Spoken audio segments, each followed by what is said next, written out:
I got so nervous. We've done one time in the entire time of doing this podcast, we did like 12 minutes without the audio recording. We had both cameras on, but no audio. Excellent.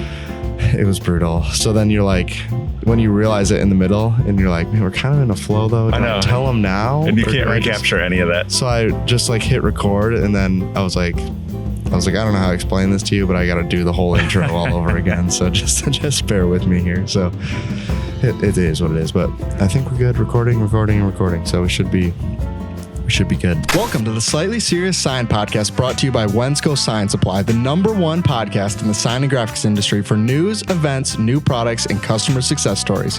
If you want to know what's going on or you want to grow your sign shop, you're in the right place. Here is one, some, or all of your hosts, Mike, Tyler, and Domingo. Hello, everyone, and welcome to the Slightly Serious Sign Podcast. As you can see, we're still not in the studio here. We're at ISA. This is the last day of the show. If you can't tell where I am at based on what's behind me, we'll talk about that here today. So I have one returning guest and one new guest. So if you guys want to go ahead, introduce yourselves, who you are, who you work for, and how long you've been doing this. Josh, you can go first, being the one that, has already been on here. The veteran. I'm Josh Culverhouse. I've been in the industry for a little over 20 years, various companies. I'm now with Metamark. We are a UK-based company, and we've been manufacturing for over 35 years, roughly, in the UK, with global expansion throughout those decades. More recently, we've entered the U.S. market here in the last year and a half, and we've been building our distribution network and prepping for a big product launch. Yeah. So I want to hand it over to Tom Reece here. Hi, I'm Tom Reece. I'm the Global Markets Development Manager for Architectural at Metamark. I've been with Metamark now 2.5 years. I was brought in specifically to run our architectural department, which is the product we'll get onto shortly, which is MIA, which is our architectural offering. Yeah, it's been a bit of a. I know we talked about it originally. You guys sent me samples of it for when I was like, yeah, I want to do something in my office. You guys like, oh yeah, Metamark makes a product for that. Like, it's not here yet, but we can get you some, and sent it out to me. And I was like, man, this is sweet. And then I know what the process is like to bring on new products. I know you guys have been working on it for a long time. And obviously we're excited to be able to sell it pretty soon here. So, yeah. So the question I ask as the icebreaker, which is always good for shows, because I assume you guys have had dinner, I hope, at some point during the show, right? Is if you could eat anywhere with anyone at any location, where would it be? And you can answer all three, one or two of those, however you want to answer it. I think the safe answer is to say my other half and a nice restaurant at home. But I think I'll go with probably not very topical at the moment. I'd probably say Tiger Woods at Augusta the night before the Masters would be ideal. Yeah. So the champions dinner. Yeah. Yeah. Which, you have aspirations. You saw me at Topgolf. It's possible. Yeah. Yeah, it's good. Yeah. You're right there. Yeah, on the verge. Yeah. I chose to decline the invite this week and come here instead. Yeah, it's kind of a busy week. It would have been. It was just a bit inconvenient to go there. So, yeah. That's respectful. Yeah, we appreciate your prioritization of the show. Josh, has your answer? I think we asked you last time. Did we ask you last time about food? I don't think so. So where would it be? If it's this week, I really enjoyed Taffer's the other night. Okay. There. Here, just down International Drive. Really cool ambiance, good drinks, good food. Yeah, it was enjoyable. There's a lot of good food close to this convention center, which I feel like is for some reason surprising to me. Like every time I come here and we go to a new restaurant, I just think, man, this one's pretty good too. I don't know, I don't know what's going on here. So, yeah, they got a great Italian food. They got great steakhouses. It's kind of crazy to see it, but. So like we talked about, the thing we wanted to bring up is the MIA product. Do you want to explain what it is, kind of give a general overview of what it covers? Obviously, there's some of it behind me as well that you can hopefully see, but just give a general overview for it. Yeah, so MIA is our architectural film. It's a polymeric self-adhesive vinyl that can be applied to any non-porous substrate. So whether that's a door, a locker, even a cubicle in a toilet, take a hotel room, for example, or those fixed case goods that usually just get ripped out and replaced this is an alternative for that, all the way through to your domestic kitchen, bathroom, bedroom sector with, kitchen doors, even your kitchen worktop. It's a PVC vinyl. Once you install it on a worktop and then seal it, it's waterproof. It will behave exactly like a laminate worktop. And the durability on our product, considering everybody's immediate response, and if they don't know about it, is, it's sticky back plastic. It's a lot more intelligent than that. And as you can see from some of the designs here today, they look and feel very realistic. It suits everybody with whatever budget, whether that's a student accommodation grade set of furniture all the way through to a 5-star hotel. So we've had some real good traction globally with the product. I'm really excited to now launch this in the States. Yeah. From what we've heard, this is a product that's pretty popular, especially overseas. I mean, even in Europe, but even in Asian markets as well, in terms of they have a lot less, really wood. That's what it comes down to, right? There's a lot less wood available to come out and just, rip out new cabinets and put new ones in. It's more expensive to do it there than it is here, where we have kind of an abundance of natural resources, unfortunately. Yeah. How do you expect this to perform in the US compared to, obviously you guys have it in the UK now? So there's different stages across the world of maturity in the market. Asia, you've mentioned, they've been wrapping everything for 25 plus years. I got off a plane in South Korea 3 years ago, and every substrate I touched was, because I know the product, I knew it was vinyl at the time, and they would just wrap just a normal MDF board everywhere, and they've been doing that for 25 years. The UK's gone through a maturity process from people just using Dynoc, which we'll get onto here in the States, which is where you're at. And then sort of 7 years later, it's almost become, I wouldn't say a norm, because there's still a massive growth curve to happen in the UK, but it's become more and more known and sought after in all sectors, from domestic through to commercial. I think the States has got a huge opportunity just in the hotel that we're staying in here for the show, which is attached here.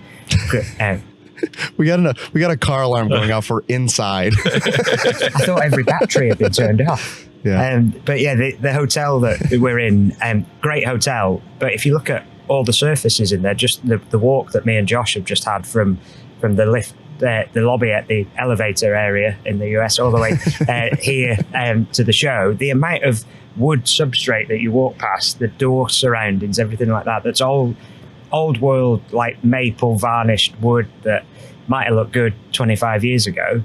Places like the States have got a lot of that from the what? That's so funny. And so I think there's a lot of scope in the States for now revamping and refurbishing without having that strip out cost. And we have got a competitor in the US that's been here and established, 3M Dynoc, great product. Just sadly, it's difficult to get hold of and a lot more expensive than what we've got. So we're hoping that we're offering a great product, but a cost base that makes sense commercially for people, whether you're a hotel, whether you're even a retail chain.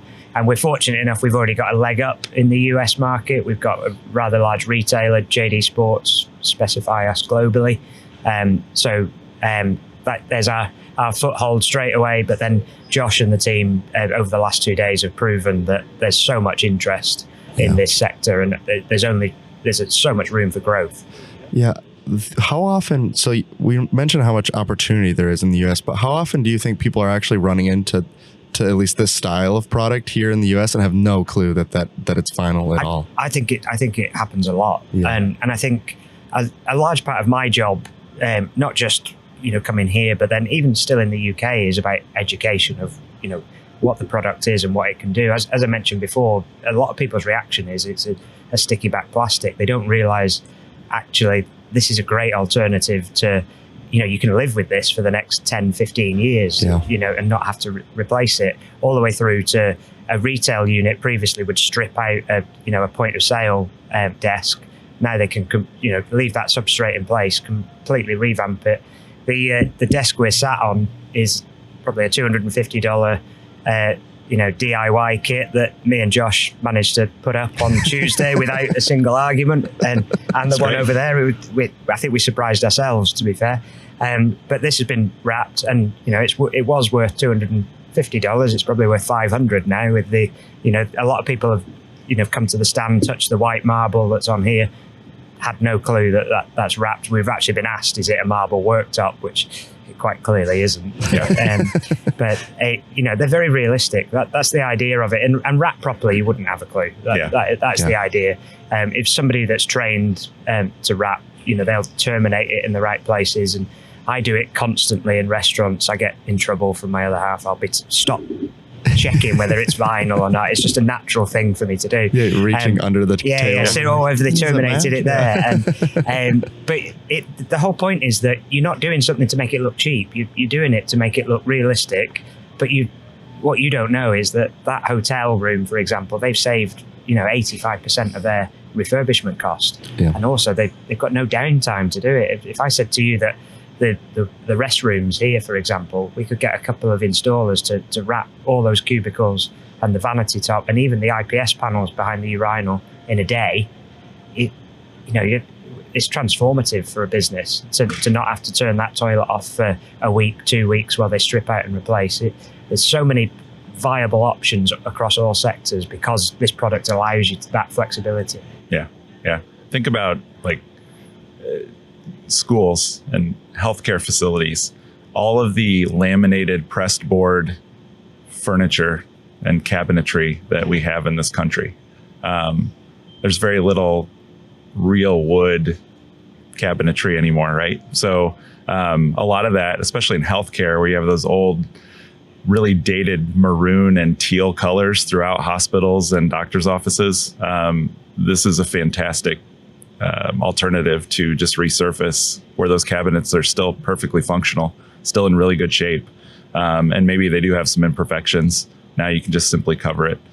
Even into experiential and environmental designers using it for wayfinding solutions on their little placards that are pointing people in certain directions throughout, corporate high rises and things like that, as well as hospitals and schools. Just add a little spice to it. Yeah. I mean, you even think about it. So, I mean, like our podcast studio, right? For people that have seen it, 100 times, the table in there is Metamark Mia. The other thing I think is interesting about it is, so that's supposed to replicate more of like a concrete countertop. Mm-hmm. The other thing that comes with that is if we had actually done it in concrete, installing the legs and load bearing it are very different scenarios, right? So even if sometimes maybe they could afford to put in a marble countertop, marble isn't exactly the easiest thing to work with if you need to mount it somewhere and make it look nice versus if you cover it and it's still wood is way easier to work with as well. So right. I think besides the fact of like, oh, it's not as expensive as doing traditional, it's also just, it might just be an easier solution if you're looking for stone or marble or anything that might be way harder to work with. And I think you make it more of a design-led approach as well, because you can change that out. Because it's not cost prohibitive, you can, 2 years time, you might think you want a completely new look in that studio. Well, we've got 41 different new looks that you can go for. And you don't even need to take the vinyl off that table. You could just wrap straight over the top of it. So the ease of it is... But then, I mean, we haven't here at the show, we've used some of our other signage vinyl to put, logos over the top of it, but you can actually print directly on it as well. So Josh was mentioning about wayfinding. You can turn what would be an ordinary sign into something that's textured, something that, looks and feels like more in line with your brand, etc., and print onto it in UV, latex, or eco-solvent. And it actually, if you print it onto a wood grain, it sinks into the wood grain, so you can still see the grain running through the print. Yeah. So it doesn't look like a sticker over the top. It looks high-end. It looks like it should always have been there. And I think that's quite transformative, particularly in the retail sector. So that's one of the things we had with JD Sports was printing logos onto concrete. Well, you'd never be able to do that previously. Yeah.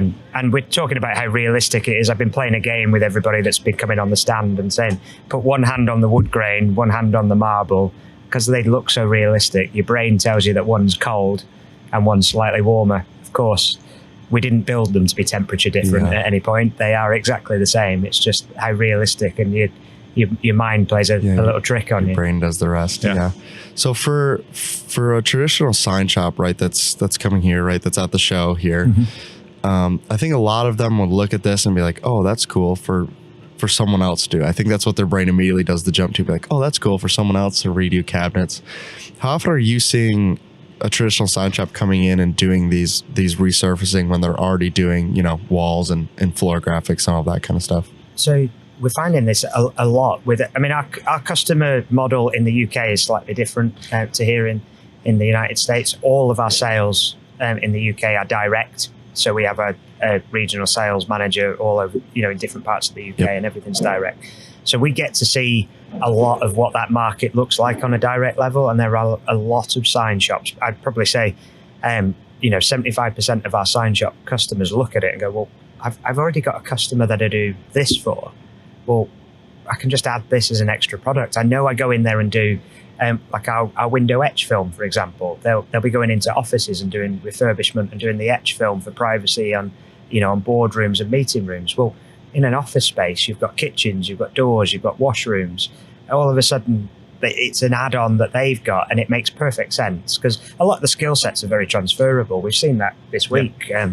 We had one of the guys do the sign competition around the corner, and then came and, funny enough, wrapped the back end of that door in a wood grain, which I wouldn't recommend in general. We were just proving a point yesterday. But the skills are transferable. They've already pretty much got that customer base. Yep. And then some of them will even be used to wrapping cars and know how much hard work it is to wrap a car, and the margin that they make on having to do one car, and it's the scalability of that. We've had people come up and say, well, I don't ever want to wrap a car again. I want to use architectural because there's a huge margin in it, and there's a growth curve there. I mean, you just look at, say you've got a few neighbours on your street that all want to change their kitchen. Well, you can do that in a day, and all of a sudden you've got a nice little business, all the way through to somebody who's got a scalable signage house that's got these customers that might have a contact with Hyatt, who are the hotel here. They might be doing the signage for them. Well, now they can have a conversation about doing their rooms or the lift doors or inside a lift. There's so many transferable skills that they've got, and the customer base that is already there for them. So it makes a lot of sense. So we've seen that in the UK, that people just diversify into it because it isn't a big switch for them. All it is about how do they go about selling it, which is where we come in and tell them how they can specify that, what they need to be talking to each sector about. So Josh mentioned about healthcare, for example. A big thing since COVID is infection control. How do you clean surfaces down, how they're used, etc. The vinyl's PVC, it behaves, nothing will live on it, and you just clean it down like a normal work surface. All of a sudden you're ticking lots of boxes for that sector. Whereas if I said to you, like a higher education building, a school or a college, they've got a tight budget. Usually the first thing they kick out of that budget is toilets. So we all went to school. The toilets were never particularly a great place to go. And the doors, they'll just leave the doors for years to get battered and destroyed, and they don't replace them because of the cost. But now there's a viable option that takes far less time and, a fraction of the cost of rip out and replacement. And that's before you talk about sustainability. Yeah. I think one thing I'll add is, the intimidation factor with a lot of sign companies in terms of the installation, right? So generally speaking, a lot of these applications are a little bit more simple than, say, a car, right? But the great thing about the United States and other parts of the world as well is the network of installers that a sign company can simply just go contract and partner with. Sure. So they don't have to turn down those sales or those opportunities. They can, add value to their business and additional revenue streams by adding services like this, where you literally just open the box, contract an installer, or use one of your own installers, depending on their aptitude, and contact us for best practices on, say, a unique corner that they might be facing, and we'll walk them through that. But the barrier should not be that difficult, especially with how closely connected the network of installers are, especially in the United States. It's pretty amazing. Special thanks this month to Sil GFP, and gender formulations. You can check out their products at Wensco.com. The other thing I think about when you talked about there's money to be made here, obviously, right? So if you have a guy that's doing cars, and then we always talk about this in wall graphics, right? If you're only doing cars, and then we're trying to move you like, hey, you should look at doing walls because there's a lot of money to be made in walls, and it's flat. So if you're used to yanking on the vinyl to do a car, walls get a lot easier. And then you bring in this product, and it's the exact same conversation. Like, well, if you're used to doing cinder block walls, okay, well, let me show you this, because I mean, you're talking about hotels that'll come in and do 100, 200 doors of this stuff, and you're talking. I mean, you guys have probably seen it too, but I mean, we probably applied our door, and I mean, it might have taken me a half hour as someone who had never touched the vinyl before. Yeah. So assuming you're going to do 200 of them, I can't imagine how quickly they're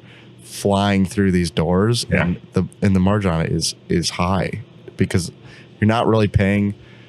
I don't think you're paying as much.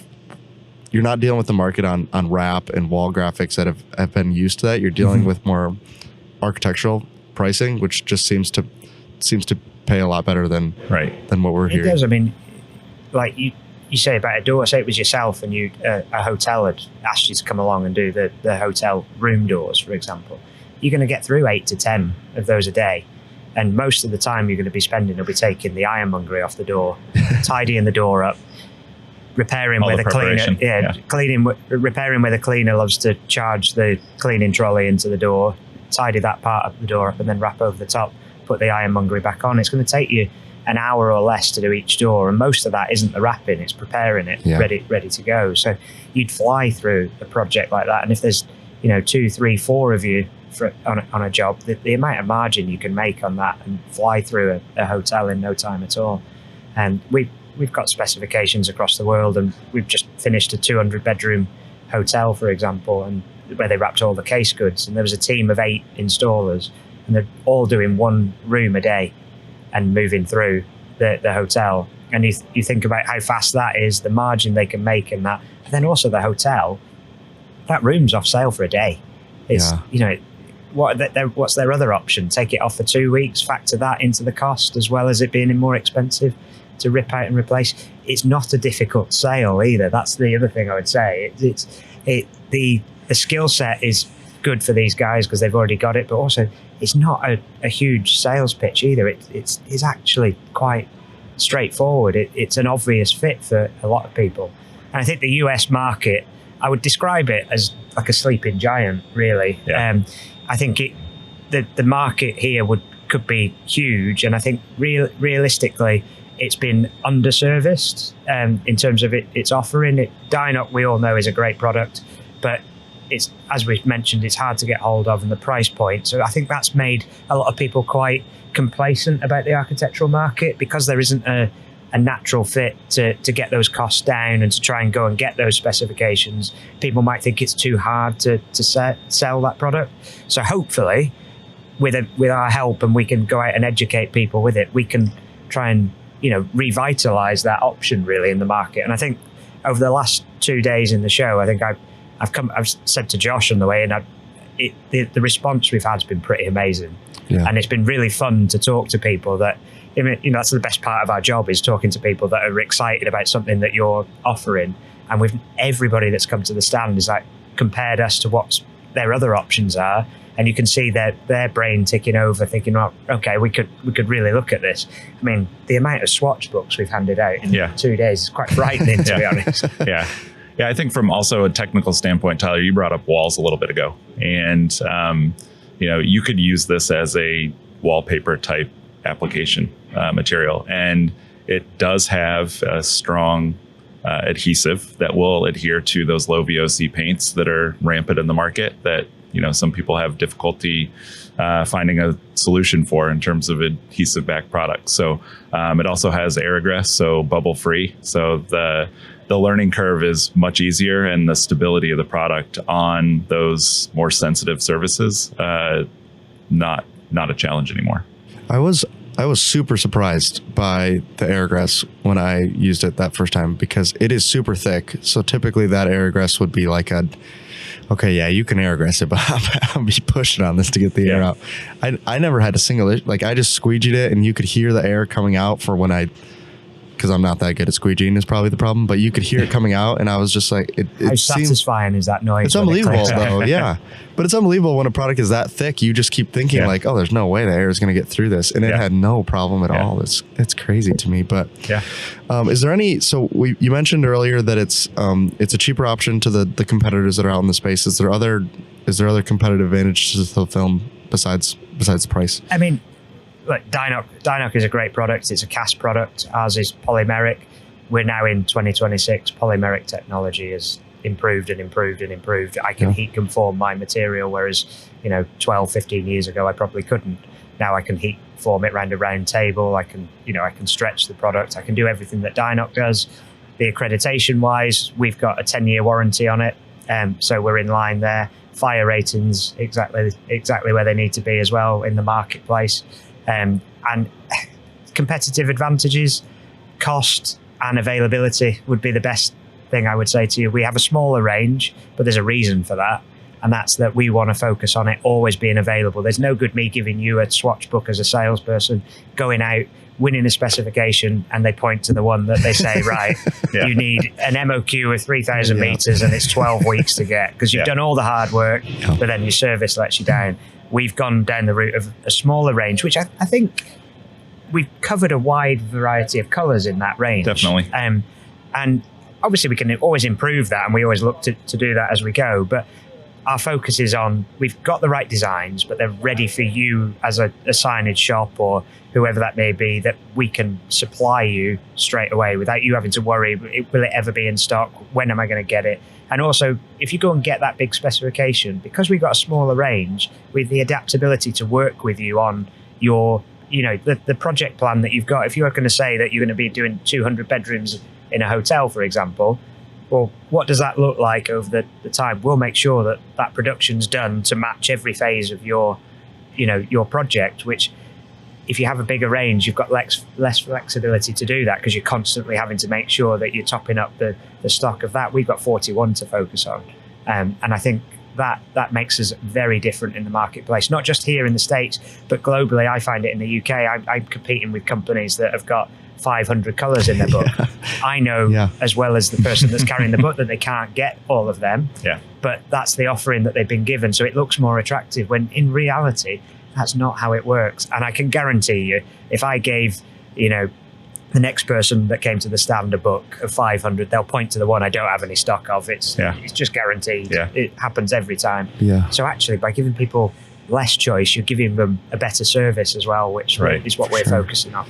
Last year at ISA, I got a book from a company whose name, obviously, I didn't recognize, that sells architectural films. And you're just thinking like, man, these look really nice. And the book is huge, right?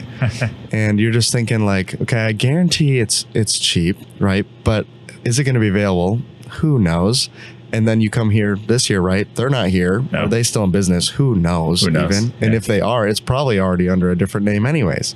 So it's interesting that you bring it up, because I think it's a huge point, right? I think a lot of this type of stuff is becoming available, coming from overseas, from companies that you've never heard of before, who offer a 137-year warranty on their product, and they've been in business 12 days, And if you're not picking the right partner, it can be an absolute nightmare in the long run for you. So I think that's good. So you said there's 41.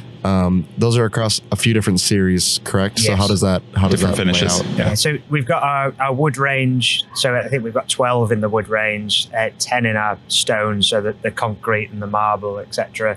We've then got 4 metallics, and we've kept the metallic range smaller because you don't tend to have many larger projects in the metallic. It tends to be smaller jobs or part of an accent in a wider project with some of the wood grains that go in there. But then we've got our soft matte colours, which are absolutely amazing for kitchens, particularly in the UK. I know some of the colours that we have in the UK, you guys haven't quite adopted yet, or we might be behind you. I'm not sure which way it works. It's definitely the other way around. Because all the colours that are in there are all the ones that I feel like are just coming into style now. So you're, great. You're probably a couple of years ahead of us here. Yeah.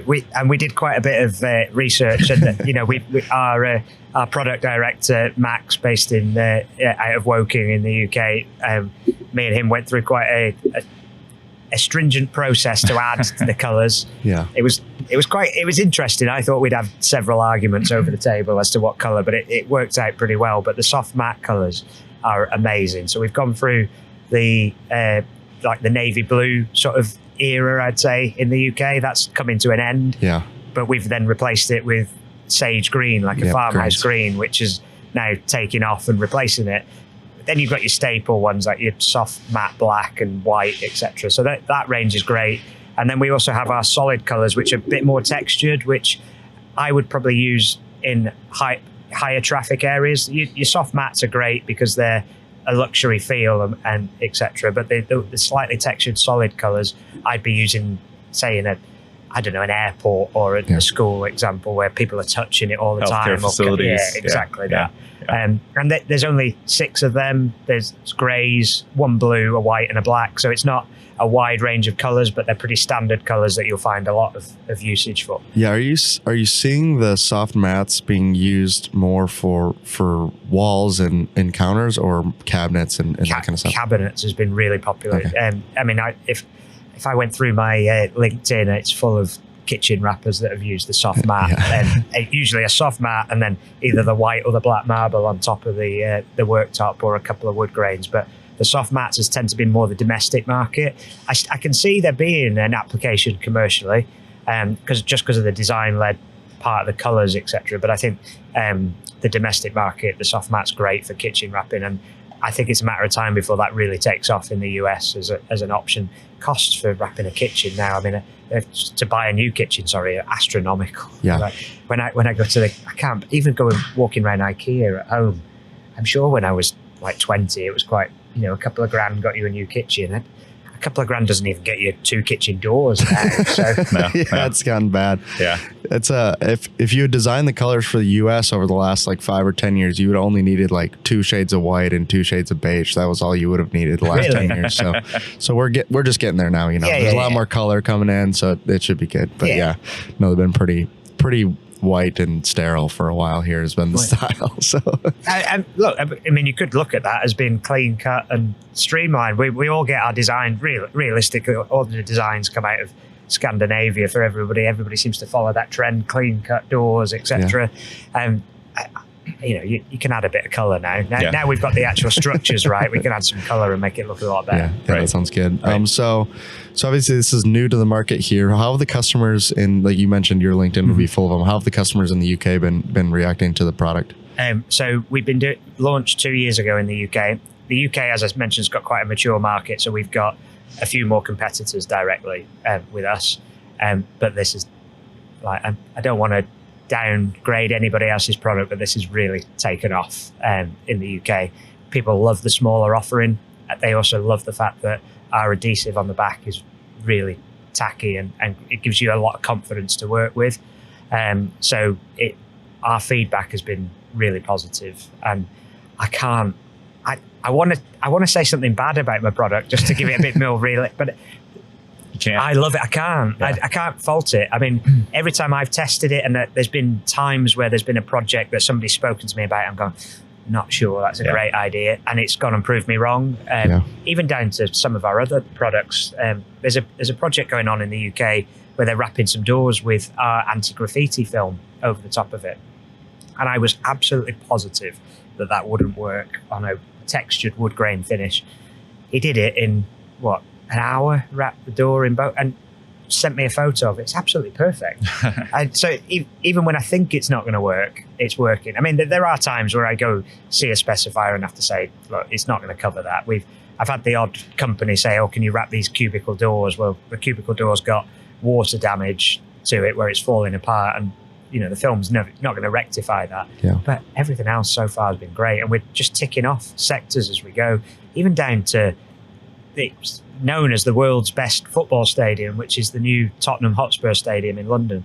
They've wrapped all their hospitality tables in it. So it just shows that it doesn't have to be something that's dilapidated. They're doing it for a design reason. And they've got people coming in there that obviously when they first go in before the game, they're quite sober and quite respectful. And then, 2 hours later, they might be less so. And it stands up to that. Yeah. For good or bad. Exactly. How the game well, if you're a Tottenham fan, it's largely bad at the moment. Largely very bad. That's fair. I mean, I've been surprised just here in the US how often you just run into it, right? When you may not realize that you're sitting at a table or you're sitting next to what you think is a wood panel, and then you look at it again, and you're like, wait, hold on a second. I don't think this is actually wood that I'm looking at here. Well, it could be, just not the texture that you're looking at right on the surface. You're going to start doing what I do, which is start putting my hand under the table, picking it, take a risk that there's chewing gum under there, but I'm trying to find out every time. Well, we literally just did this with somebody in the podcast studio. They came in, and we have like a rubber seal that's around the edge of the table, right? That also hides the seam, right? But there's a section where the rubber seal must have not quite got all the way over, so it's slowly starting to peel the Mia off the counter. And somebody said, "What's stuck on the counter here?" And I said, "It's vinyl." And they said, "What do you put vinyl?" I was like, "Yeah, the whole thing is vinyl." I was like, "I don't know how to explain this to you." They're like, "Wait, the whole thing is?" I was like, "Yeah." So we pulled off, because we have the mic stands go through the counter, right? So I can pull it off, and then I can physically show you, like, oh, here's like literally where it's scratching off, but only because I've bolted something down to the table, which has then gone through the vinyl, right? But other than that, you'd have no clue unless I physically told you that it's not wood. And I think that's a really important thing to look at, not just from the design perspective, but you want people to think it's believable. Yeah. Otherwise, you are just replacing it with a cheap laminate. I mean, how many times do you see furniture that's an egger board that doesn't really have much texture to it? You know straight away that it's just a laminate worktop that's been pressed onto hard plywood. Ultimately, this gives you something that's a bit softer, a bit more realistic. Yeah. It makes you feel. I might be sad, but it makes me feel happier when I look at it than I think, oh, it's rubbish egger board. I've seen that a million times. Well, speaking of that, like, look where we're at right now. We're at a trade show, right? And look how many booth properties these companies, every company in here owns. Yeah. And marketing budgets, unfortunately, are shrinking. Yeah. And it's not easy to go replace and rebuild all these structures. So that are what you just said, just laminated pressed board. Just resurface it, and for a fraction of the cost, and save your marketing budget. Yeah, especially if you have these. I mean, some of these sets, like you talked about kitchen furniture. I mean, you guys know obviously, because you probably just got whatever the booth is that's behind me here. But those things have gotten just atrocious to build. So if you're trying to redo it or make it look different, like luckily for most of us here, we're at least in the print business or know someone in the print business for the graphics on them, but the actual surface of them is a totally different story. And that's a huge one here at the shows too. Another big value add from Metamark is, Tom talked about, how we can scale up inventory pretty quickly for a specific contracted project. But, even on the smaller projects, we've set up a nationwide network of distributors throughout the United States that will be able to sell this material by the yard or by the roll. Yeah. And as Tom mentioned, it's just extremely affordable compared to some of the alternatives. Yeah. I still find it hard in talking about selling it by the yard. I can't get my head around it at all. Meters, yards. Yeah. It's the only thing I measure yards in is a golf course. The rest of it is. That's funny. The golf is still in yards though. Yeah, I mean, it's baffling, to be fair. And then my mind gets blown if I go to Spain and it's in meters, because my watch has a meltdown on me, and it's hard work. That's funny. I mean, measuring this week. One of the guys from Capital Wraps gave me the measuring tape, and I pulled it out, looked at it, and said, look at it again. And then he said to me, what's wrong? I went, that means absolutely nothing to me. I'm having to Google everything. All your conversions? Everything. You said, wow, your centimeters look bigger than ours here. Yeah, exactly that. Exactly that. And then he said, what did he say to me? He said, oh, this is the right way to do it. It's like, I don't know anything about other than counting in tens. That's that's the metric system at home. I had the exact same conversation yesterday. We're at Sumo, right, which is made over in the UK, and both the guys are from Belgium. And I asked at one point, I just asked a normal question, right, which is like, oh, what size do you make these in? And he thought about it for so long. He said, well, if I'd give it, he's like, can I give it to you in meters? Because that's a lot easier. So the first guy gives it to me in meters, and then the second guy interprets it for him into inches. He's like, yeah, that's, nice. And he has to think about it. And I was like, that's so funny to me that. Well, fortunately, Scott from Metamark UPM has not left my side on this stand this week. So every time someone asks how long, tag, come on, Scott, answer that question. He's told me a million times, it just doesn't sink in. I just go sold by the meter, 50 meter roll, done, 12, 20 wide, don't have to think about it. Yeah. Obviously, for everybody listening to the pod, that's 48 inches by 164 feet. Perfect. Yeah. Sold by the yard, which we're actually shipping it out as 1.3 yards, which is a meter, if you were wondering. Yeah, just to make it more complicated. It's too confusing, though. If you told them it was by the meter, everyone would just be confused. They'd be out there with their rulers like, I don't know what I'm supposed to do with that. Yeah. So we're simplifying it. You can buy it by the yard, but you're getting a little extra. Okay. So available by the yard or the full roll then. Right. And available from a bunch of distributors, including Wensco. So that's perfect. So this episode is brought to you by Arlon Graphics, a trusted source for high performance cast vinyl. This is their new product, DPF V9500, which is a high performance non-PVC polyurethane product that is made for highly textured surfaces like this. Check out this and all the new products Arlon has coming out at Wensco.com. In 2026, G2G and Wensco will launch 2 new products into the market. The one is the United Stick, which is a high efficiency, affordable, and reliable product for your sign and lighting projects. The second is LumaLink, which has a power pin design that's made to be cut and done anywhere in the field or in your shop. This is for small channel letters or any large projects. Check them out at Wensco.com. So we had other questions, but we're running already long already. Is there anything else you guys wanted to add about it before we kind of wrap it up? If someone's interested, they're on the fence, what would you kind of say to convince them to at least try it and test it out? Exactly that. Try it and test it out. I'd have a go with the film, find out what it can and can't do. You'll be amazed. Like the can't do list will be really small.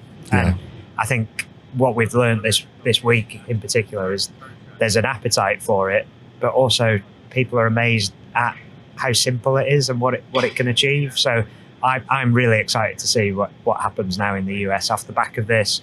We've got stock landed in the country. Josh's team have set up a network of distributors. I can only see this going one way, and I'm really excited to see what happens. Yeah, nationwide availability shouldn't be an issue. Perfect. And I'll close on this. There was a race team recently that had their mission control technical engineer trailer that had laminated Formica countertops that looked like the white marble in the video here. And it was all chipped up around the edges. They cleaned up everything, made it all flush, and rewrapped it in our Barcelona stone. So instead of replacing all the tabletops in that race trailer, it looks like a brand new trailer now, just by, about 30 yards of concrete looking material. And it looks awesome.